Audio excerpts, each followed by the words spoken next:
जिब्रील आपकी उम्र मुबारक कितनी है? ये जिब्रील तुम्हारी उम्र कितनी है? सब बोलते कि नबी को पूछा तुम्हारी उम्र कितनी है। मैं कहता हूं जिब्रील को पूछा, ए जिब्रील बता तेरी उम्र कितनी है?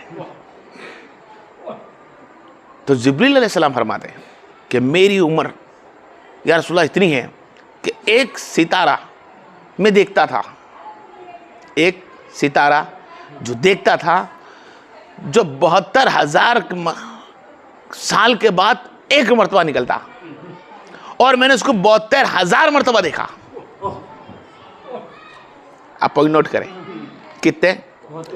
72,000, 72,000 मरतबा मैंने उसको देखा, और उस 72,000 के बाद ही निकलता है। 70,000 या 72,000 के साल के बाद निकलता है एक मरतबा मैंने देखा। तो ये तो सितारे की बात है। कौन से सितारे की बात? एक सितारा मैंने देखा। कौन सा दिन? सितारे तो आसमान पे लगते तुम्हारे मेरे इल्म से, आसमान और जमीन के बीच में लगे हुए हैं। क्या इस सितारों की बात करते हैं? क्या जिब्राइल ने देखा तो उस वक्त दुनिया में जिब्रील आए थे, और जिब्रील ने उस वक्त दुनिया बनने के बाद नीचे आके देखा सितारा लगते हुए? वो सितारा किस जगह चमका? क्या ये बादल थे? ये आसमान था? कि इस आसमानों के ऊपर भी कुछ था? हाँ, ये आसमान ना थे, ये सातों आसमान ना थे। ये सातों आसमान के ऊपर, ये सातों आसमान के ऊपर जो अल्लाह ने नेमतें बनाकर रखी है,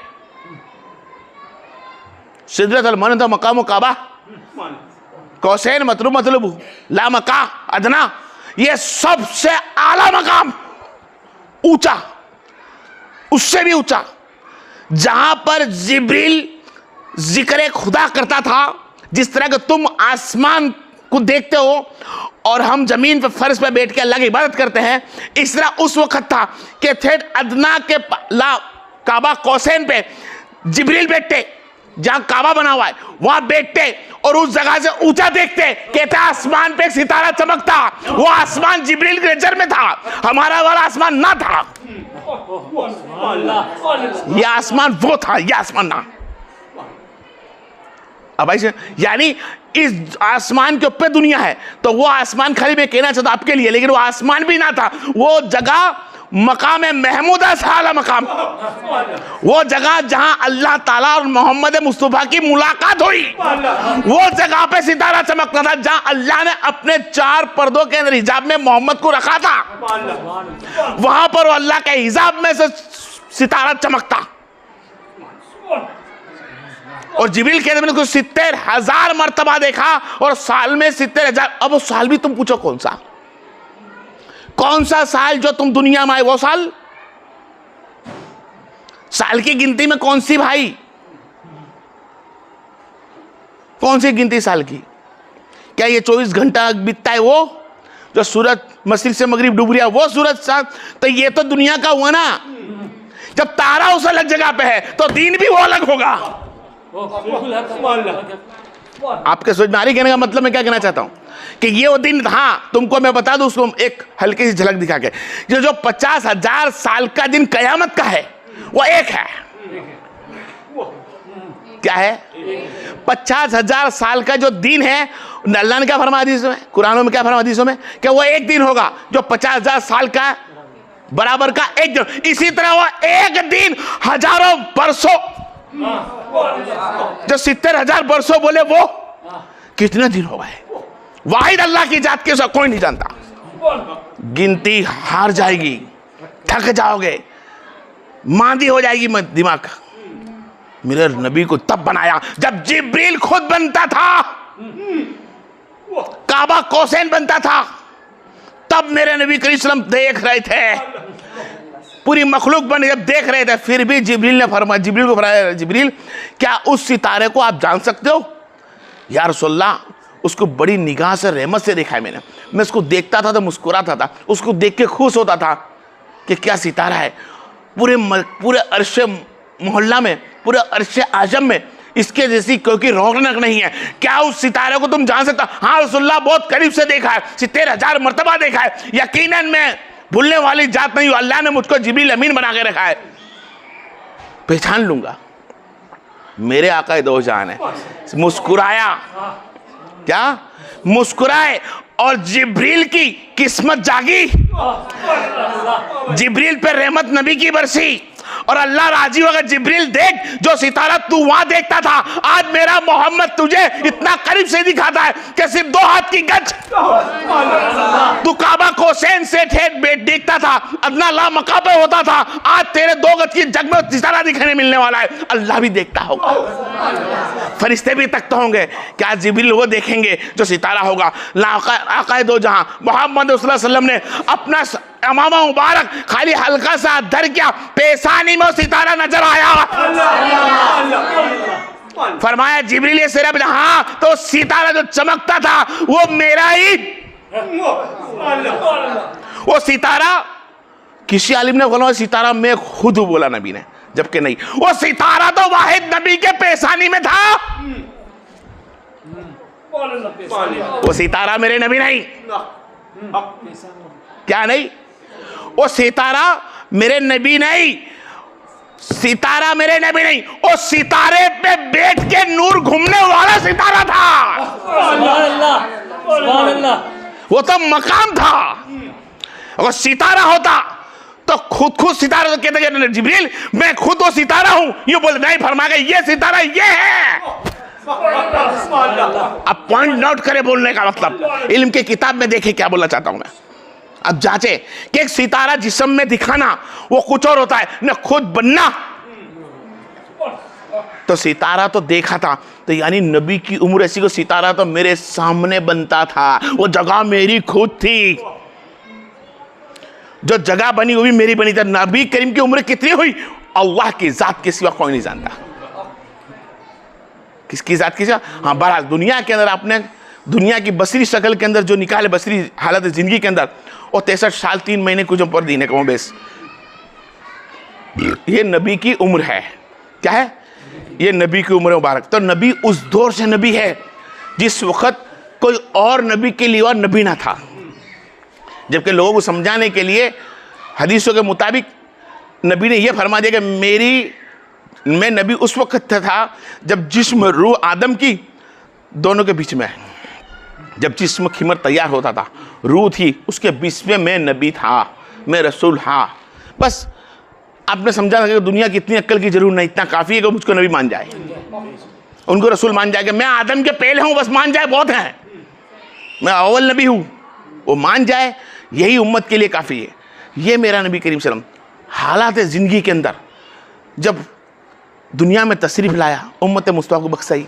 बचपन हाल के अंदर आपने देखा कि आपने पानी बरसाया, जब आपकी उम्र मुबारक काफ़ी पहुँच चुकी, मैं मुख्तसर चीज़ लिख रहा हूँ वक्त के मुताबिक नक्सन, ठीक है, कि नबी करीम सल्लल्लाहु अलैहि वसल्लम ने ऐलान नबूवत किया,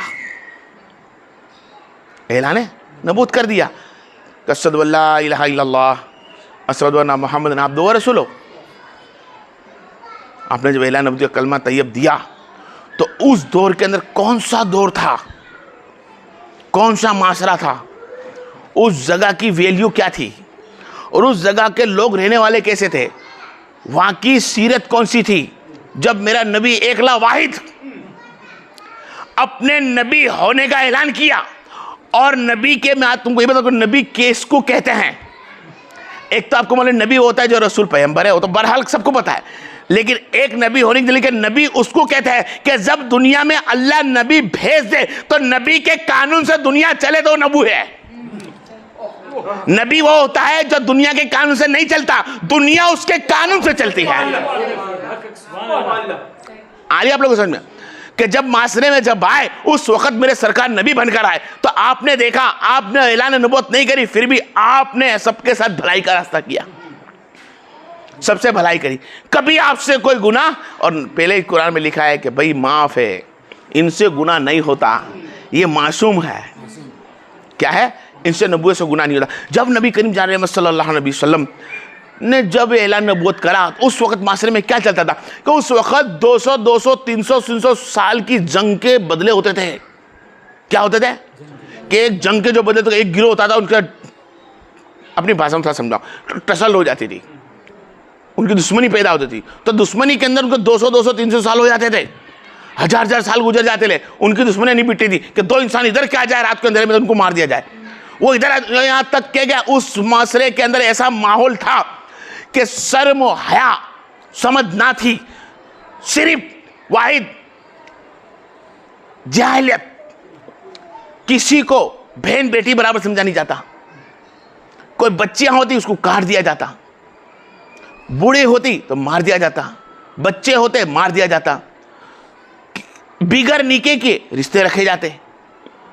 और वाहिद आदमियों के लिए सुकून था, लेकिन वो भी किसी दुश्मनी का, रात के अंधेरे में दुश्मनी, झगड़ा, फसाद, कोई किसी पर रहम नहीं, कोई किसी को माफी नहीं। और औरतों पे जुल्म, बच्चियों पे जुल्म, बीवियों पे जुल्म, अपने घर के अंदर, यहां तक कि पड़ोसी के पे रहम नहीं, रिश्तेदारी का कोई रिश्ता नहीं, रिश्ता काट। अरे रिश्ता रखा होता तो बेटियां जिंदा होती ना, बहना जिंदी होती ना, तो रिश्ते भी कट। उस दौर में नबी करीम सल्लल्लाहु अलैहि वसल्लम खड़े हैं और लोगों कहते हैं, लोगों ईमान लाओ मोहम्मद सल्लल्लाहु अलैहि वसल्लम पर, और ये रसूल तुम्हारे लिए अमन लेकर आया है, तुम्हारे लिए अमन लेकर आया है। ना मारो अपनी इस बच्चियों को जो पैदा होते, तुम उनका गले दबा देते हो, तुम इसे जिंदे दफना दी, ना मारो, हुक्म दिया गया। उस दौर के अंदर पहली हिजरत करी साहबाओं ने, पहली हिजरत हफ्सा के अंदर करी। कहां करी? हफ्सा में। क्यों करी? कि जब कोई कलमा तैयब पढ़ता, नबी पे ईमान लाता, तो उनके घर वालों को परेशान करा जाता कि तुम नबी पे ईमान लेकर आए हो, मारो इनका घर वालों को, परेशान करो, तकलीफ दो। इतने तकलीफ परेशान होते वो लोग मोहल्ला छोड़कर चले जाते, मक्का का रास्ता छोड़ देते, मस्जिद हरम जगह छोड़ देते, और हफ्सा के उधर 101 के ऊपर सहाबा कमोबेश, कितने? 101 के ऊपर सहाबा कमोबेश हफ्सा में चले गए, अमन शांति के लिए, कि यहां हम रहेंगे तो हमारे परिवार को तकलीफ, हमें मार दिया करते थे। जो सहाबा बोले कलमा वाला सहाबा को शहीद कर देते, मार देते। जिसे दुनिया के अंदर सबसे पहले अपने सुमैया रज़ियल्लाहु ताला औरत के अंदर सबसे पहले शहीद हुई, इस्लाम के अंदर कहने आता सबसे पहले शहीद हुई उनकी। इस तरह मार दिया करते थे उनको।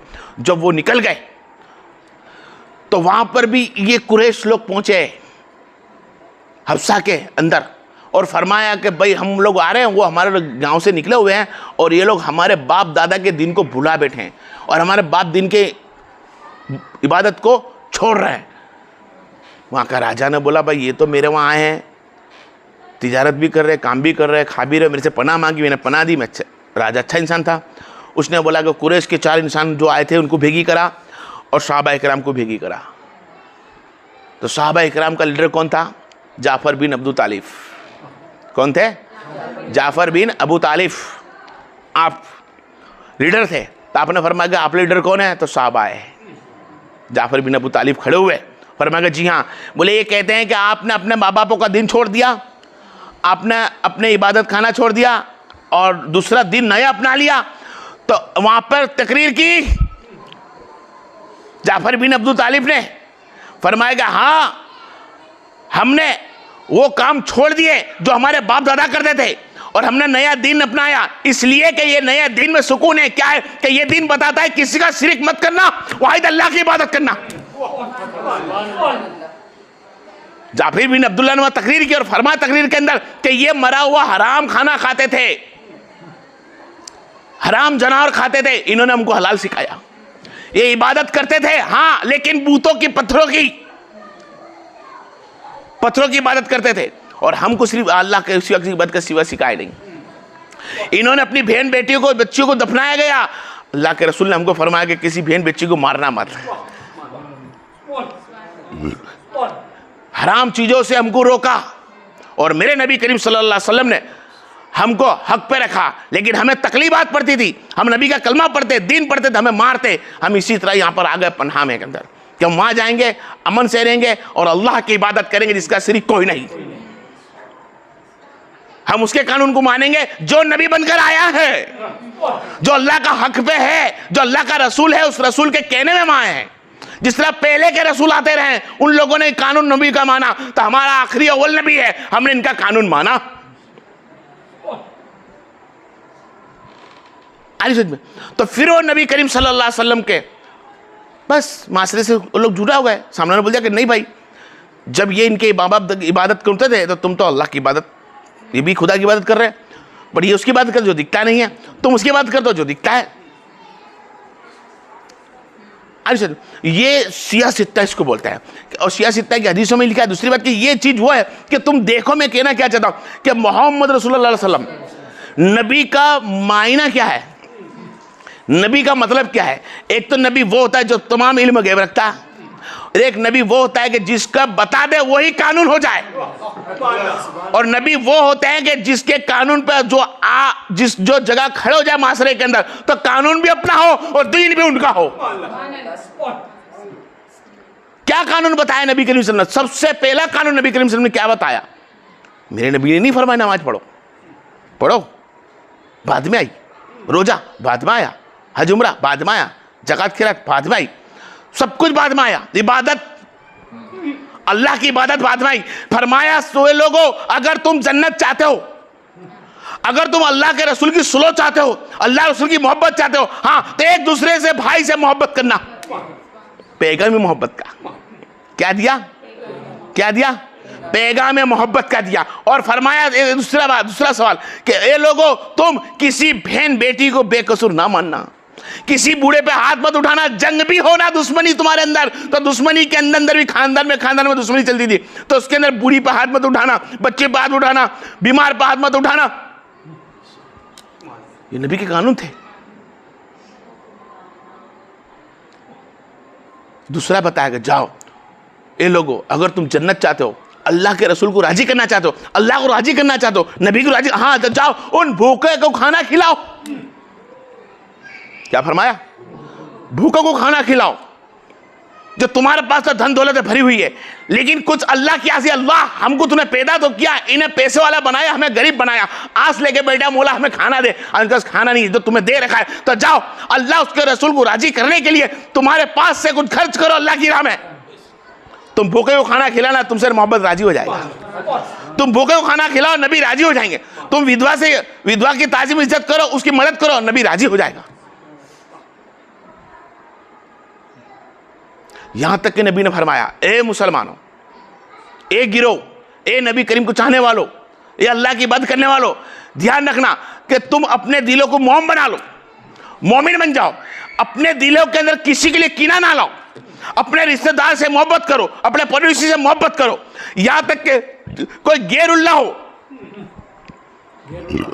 कोई गैर भी आ जाए तुम्हारे अंदर जो मेरा कलमा ना पढ़ता हो, अल्लाह की बात ना, उसके साथ भी सुलूक मोहब्बत से करो।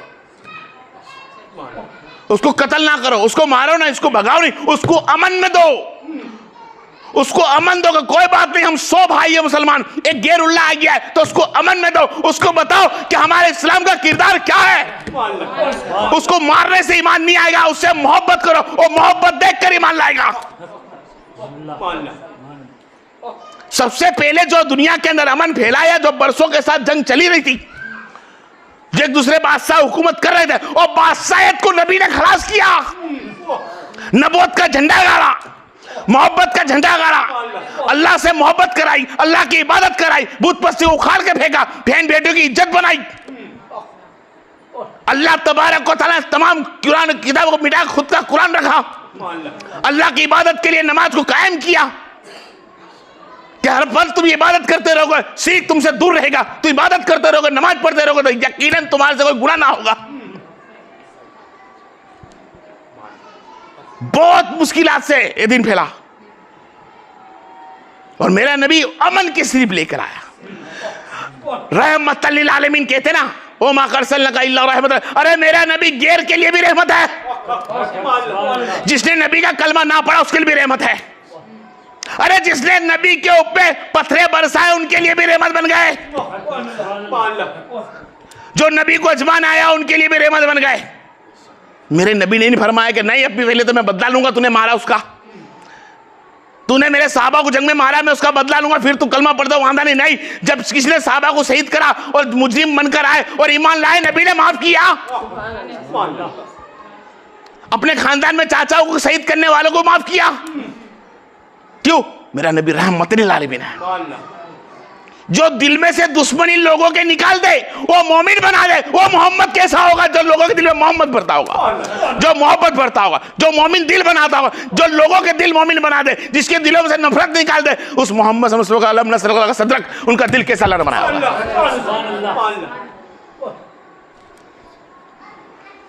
अगर तुम्हारे मेरे आका मौला मोहम्मद सल्लल्लाहु अलैहि वसल्लम की इताअत माननी है और अल्लाह की इताअत माननी है और अल्लाह रसूल का कलमा यकीन हम पढ़ते हैं और दिल से उनसे मोहब्बत करते हैं और हम दावा ठोकते हैं कि हम आशिक के रसूल है, हम आशिक के सहाबा है, हम आशिक के अहले बैत है, हम सुन्नी जमात है, तो यकीन हमारे दिल में से कीना निकाल दे। किसी के लिए भी नफरत ना हो, चाहे वो गैर क्यों ना हो। जिस वक्त जिस दिन तुम्हारे दिलों में से पूरी दुनिया के लिए कीना निकल जाएगा, उस वक्त अल्लाह तुम्हारे दिल में नूर का चिराग से लगाएगा और फिर इबादत करने का देखना आपको तरीका क्या मिलेगा।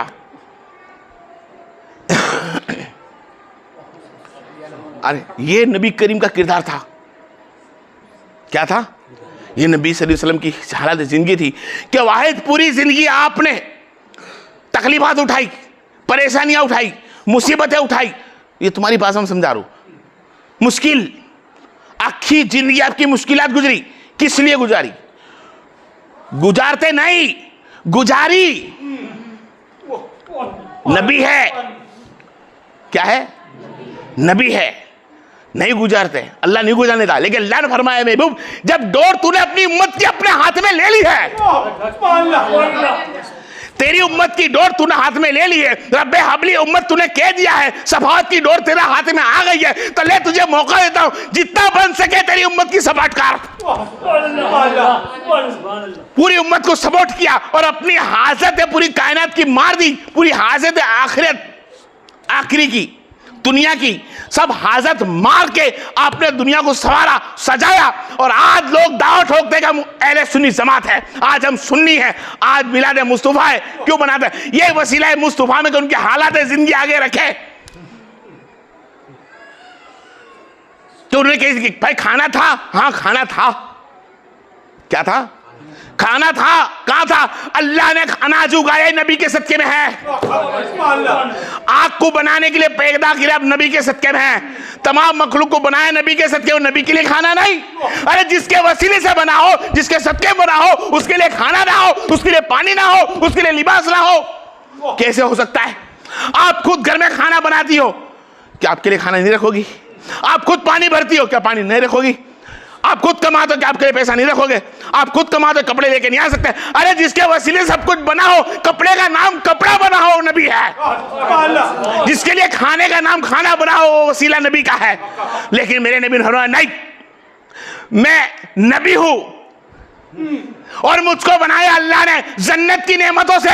तो जन्नत की नेमत जो खा लेता है वो दुनिया की नेमत का भूखा नहीं होता, ना उसको जरूर होती है। वो तो हजारों दिन तक, बरसों तक भूखा रह सकता है। और मेरा नबी रिया महीनों तक भूखा रिया मेरा नबी, और लोगों को बताया कि देखो मैं तुम्हारा नबी हूं, मेरे साहबा तुम्हारे पास खाना नहीं है, नहीं है, पानी नहीं है, नहीं है, आओ पत्थर उठाता हूं। खंदक खोदी जा रही है, पत्थर उठाए जा रहे हैं। मस्जिद कुबा बनाई जा रही है, पत्थर उठाए जा रहे हैं। मस्जिद नबी बनाई जा रही है, पत्थर उठा रहे हैं। मेरे नबी पूछा क्या है? खाने की शिद्दत से मुंह छोटा हो चुका है। भाई साहबा का मुंह छोटा हो चुका था, नबी का मुंह, हदीस में लिखा है नबी का मुंह में भूख की शिद्दत थी। हाँ मैं मानता हूं, नबी भी लिखा, साहबा ने फरमाया। क्या जुबैर का नाम है इसके अंदर, बहुत हस्तियों का नाम है, हाँ सरकार को देखा हमने, लेकिन मेरे नबी ने छोटा मुंह रखा। कसम उस परवरदिगार की, को अल्लाह का वली होता है नबी का आशिक। अल्लाह का आशिक हाथ उठाता है, खाना आता है। कोई पानी पे चलता है, कोई हाथ उठाता है, कोई कश्ती को बाहर निकालता है, कोई मुर्गी मार के खा के जिंदगी करता है। अरे वो तो सबका आका था, वो तो मौलाओं का मौला है, तो उसका दर्जा कितना बुलंद होगा। जो नमाज पढ़े तो जन्नत से यूं हाथ बढ़ा दे तो अंगूर तोड़ ले, नहीं तोड़ा अंगूर तक पहुंचा दे। जो नमाज पढ़कर साजम पे पहुंच जाए तो खाना ना मिले, लिबास ना मिले, फातिमा जोरा के लिए लिबास आ जाए, हसन हुसैन के लिए लिबास आ जाए, कहने का समझ रहे आप लोग? तो उस मोहम्मद का दर्जा कैसा होगा? लेकिन नबी ने फरमाया नहीं, जैसे मेरे साथियों का किरदार, जैसे साहबा का घर, जैसे साहबा की जिंदगी, इन्ना माना बसरम, बेशक साहबा मैं तुम जैसा हूं। आप हदीस को खोलकर देखें क्या फरमाया, ये साहबा मैं आप जैसा हूं। कहने का मतलब ही ये नहीं था कि मैं जिंदगी के अंदर, हालात जिस्म के अंदर, रूहानियत में या इंसानियत में नहीं, जो भी हालात तुम पे गुजरी है वो हालत में मैं तुम्हारे जैसा ही हूं। तुम भूखे मैं भी भूखा, तुम प्यासे मैं प्यासा। इसलिए रिया कि तुम्हें एहसास हो कि हमारा नबी कैसा है। ये वो आका नहीं, बादशाह नहीं जो तख्त पे बैठ के ऊपर खाना तो खा ले, वजीरों का ख्याल नहीं, अपने घर के महल की खिदमत गुजारा। अरे ये तो वो आका मौला है जो माँ के पेट में बच्चा पलता है उसकी भी खबर रखता है। अरे दुनिया में आया नहीं उसकी भी खबर रखता है। अरे अभी जन्नत का फैसला ना हुआ उसके लिए मगफिरत की दुआ मांगता है। ये नबी मौला हमारा। इन्ना माना बसरम, बसर देख के बोलने वाले देख तो खरी कि यकीनन क्या वो हमारी तरह बसर है? क्या हमारी तरह बसर होते? कसम उस जल्ले जलाल की, बिगर शेरी का रोजा नहीं रख सकते रे। वो तो भूखे रखे थे रे, एक एक महीने तक घर में चूल्हा ना सिलकता, पेटों में पत्थर बांध के रखे जाते। उन्होंने अपने सीरत बताई, अपनी हालत जिंदगी बताई। जब तुम अपने नफ्स को मारोगे, शैतान को तुम हराओगे, हराम को तुम छोड़ोगे, उस वक्त तुम्हारे दिल के अंदर एक चिराग रोशन होगा, वो अल्लाह अपना नूर सिलगाएगा और तुम्हें हकीकत का पता चलेगा। सदु ला इलाहा इल्लल्लाह वहदहु ला शरीका लहु सदु अन्ना मुहम्मदन अब्दुहु व रसूल सल्लल्लाहु अलैहि वसल्लम। नबी की सीरत उठा के देखे। हम सबको आज माशरे के अंदर सिर्फ यही बताया जाता है कि मिलाद मुस्तफ़ा है सल्लल्लाहु अलैहि वसल्लम। हम यहाँ पर सुबह के मिलाद मुस्तफ़ा बनाएंगे, उसके अलावा हम एक झंडी की एक लहरी बड़ी जलसा निकालेंगे। ये जलसा निकालना मिलाद मुस्तफ़ा हो गया। झंडी लहरा देना घर के ऊपर या झंडियाँ लेकर निकल जाना, ये मिलाद मुस्तफ़ा हो गया। क्या हो गया? ये मिलाद मुस्तफ़ा हो गया। चंद पैसे दिए हैं, चंद 10 इंसान से उघरा कर पैसे हमने खीर खाना बनवा दिया, नियाज बनवा दी, ये मिलाद मुस्तफ़ा हो गया। अरे यकीनन बराबर गौर कर मेरे भाई, मिलाद मुस्तफ़ा किसको? अरे मिलाद मुस्तफ़ा उसको कहते हैं कि जिसकी मिलाद बनाने से, जिसकी खुशी मनाने से गुनहगार के गुनाह कम हो जाते हैं, गुनाह माफ हो जाते हैं। जिसकी तकदीर नहीं हो पलटती उसकी तकदीर मुस्तफ़ा पलट देते हैं।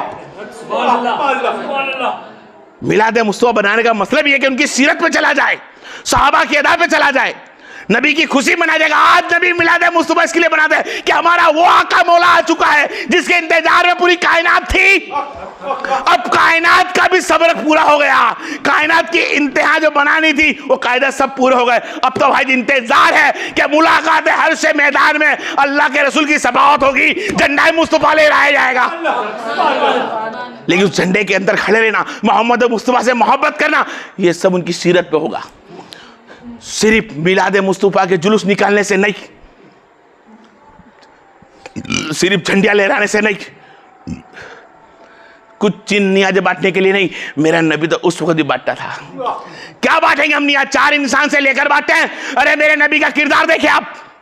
आपके घर कोई मेहमान आ जाता, चाहे ईमान लाता होता या ईमान ना लाता, ईमान वाला होता या ईमान वाला ना होता, नबी से मोहब्बत करता या नबी से नफरत करता, और नबी की बारगाह में आता। नबी बिलाल को देखते, बिलाल नबी को देखता, पर्दा फरमाया बिलाल, बिलाल कहते सरकार खाना तो नहीं है, चंद मिनट में आया। बिलाल जाते हैं दूसरे के वहां, मंजूसियों के वहां से लाते, उधार खाना लाकर लोगों को खिलाते।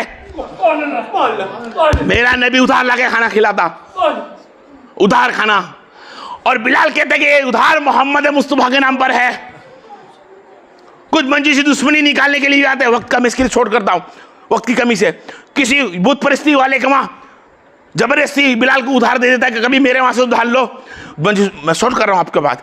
मंजूसी लेकर आ गए, खाना खिला दिया। सरकार रास्ते से निकले, सरकार तो मंजूसी के 3 दिन बाकी थे, उधार चुकाने का महीने के पे लिए थे। आके नबी करीम सल्लल्लाहु अलैहि वसल्लम कमली पड़ आपको झंझोड़ दिया। किसी जगह पे लिखा आता कि आपकी कमली खींच ली। और मंजूसी ने क्या, कैसे नबी बनकर बैठे हो, खाना तो खा ले तो उधार के पैसे ना दिए। तो उमर को गुस्सा आया। उमर को जब उमर ने फरमाया तू जानता है किससे बात करता है, ये हमारा आका मौला है। अमीर फरमाया उमर गलती ना करो, तुम्हारा काम था ये बताना नहीं कि मैं नबी का मौला हूं, तुम्हारा काम ये था कि मुझको कहते हैं नबी सबर कर जिए, और इसको कहते हैं भाई तू सबर कर, और नबी को कहते तुम जल्द पैसे दे दे। नबी को उमर कहते हैं जल्द पैसे दे दे, और मंजूसी कहते कुछ दिन सबर कर। ये कहते हैं अल्लाह के रसूल कहते मैं खुश होता, और मंजूसी तो क्या हुआ, उसका निकलता है और जल्द उतार कर बैठा, लेकिन मांगता है। नबी करीम सल्लल्लाहु अलैहि वसल्लम बारगाह में गए और फरमाया कुछ पैसे पड़े, हाँ उसका उधार हो जाएगा, हो जाएगा। उधार के पैसे उमर फारूक ने लिए। उमर ये तो उधार के पैसे थे, लेकिन जिस मंजूसी को तुमने डांटा, तू जानता है तलवार की तुमने खींचने की धमकी दी, जाओ उसके बदले इनको खजूर और दो। मैं नहीं चाहता कि मेरे रहते हुए किसी पे जुल्म हो और मेरे नाम से जुल्म हो। आप गौर करें, किरदार देखें। मिलादे मुस्तफा जो हम बनाते हैं, विलादत मुस्तफा, नबी की आमद की खुशी मनाते हैं, यकीनन वो हक़ सीरत मुस्तफा बताने वाले दिन है। जो सीरत मुस्तफा बता के निकल जाएगा इस दुनिया में, एक भी मुसलमान के दिल में बैठ गया ना दिल, वो नबी के करीब हो जाएगा। बताने वाला भी अभी कामयाब, सुनने वाला भी कामयाब। व आखिरु दावाना वल्हम्दुलिल्लाहि रब्बिल आलमीन। सल्लु अला हबीब।